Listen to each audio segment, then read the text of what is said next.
You know, the average person spends 4 hours a day on their phone. Imagine all the things you could learn and all the experience you could have if you just got that time back. This is why we need a digital detox. So what is a digital detox?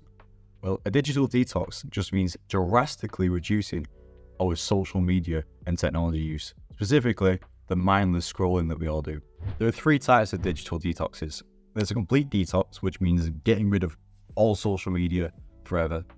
There's a partial detox, which means drastically reducing our usage and only using it specifically and intentionally. And then there's a scheduled detox, which basically means you use it as normal, except like 1 or 2 days a week, you'll go all in and cut it all off. I think being realistic, social media still has some good usage, so there's no reason to get rid of it all completely, especially if you use it and watch educational videos like this. So I think the latter 2 are the best for most of the population. Although if you're an absolute badass, then go for a complete detox and just cut it all off. If you're the sort of person who feels like they have a constant low level of anxiety, it could be because you're spending too much time around technology or on social media. It could be that you're subconsciously comparing yourself more to other people, or the fact that you always have your phone near you and its notifications are always going off mean that you're always constantly on edge and your fight or flight is always mildly active, which stresses you out. So if you catch yourself on edge a lot recently, or you catch yourself comparing yourself a lot recently, then it may be a sign that you would really benefit from a digital detox. So what are the benefits of a digital detox? Well, obviously the first benefit is that you just don't feel anxious all the time. The fact that you just go from shit mental health to like baseline mental health is just a start in itself. But then on top of that, once you get all that time back, those hours back in the day, you're free to think and free to do things that you actually want to do with your time. And because you have your brain back, you are free to focus on the things that actually matter to you.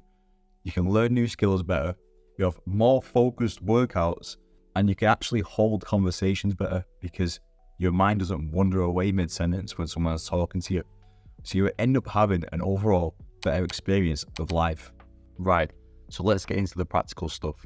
What can you do today to actually start this digital detox? Well, the first thing you can do is download the screen time widget onto your home screen. This makes you aware of how much time you spend on your phone every time you open up your phone. This is like level 1 of breaking this habit. It just simply makes you aware of how much time you spend on your phone. When you become aware of how much time you spend on your phone, you'll naturally spend less time on your phone just out of self-respect. The second thing you can do, which is like level 2 of breaking this habit, is turning all notifications off and putting your phone on silent. You check your phone and message someone back when you are ready to do so, not when some annoying little sound pops into your ear and then you decide, right, I've got to message this person, and you're actually doing it in a kind of pissed off way. When you actually are intentional with your own phone use, you actually end up having better conversations with people because you message them back when you're in the frame of mind to do so, and not because you've been dragged out of whatever you was doing and basically forced to mindlessly reply to a message. I think this is realistic for most people. Obviously, there's going to be times where you may have to take your phone off silent because you're expecting a phone call. Obviously, you can just do that. But for the vast majority of time, you don't need to be terminally online or for anyone in the world to have instant access to your attention. You want to protect that and look and respect yourself. So I keep getting mind cramp in my leg from sitting down too long. So I'm just going to say the third thing you can do is like level 3 of trying to go on a digital detox is turn your phone on airplane mode every time you are done with it.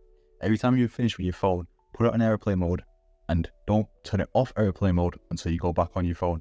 This will make you realize not only just how long you spend on your phone, but how often you end up picking it up and go open your phone mindlessly with absolutely no intention.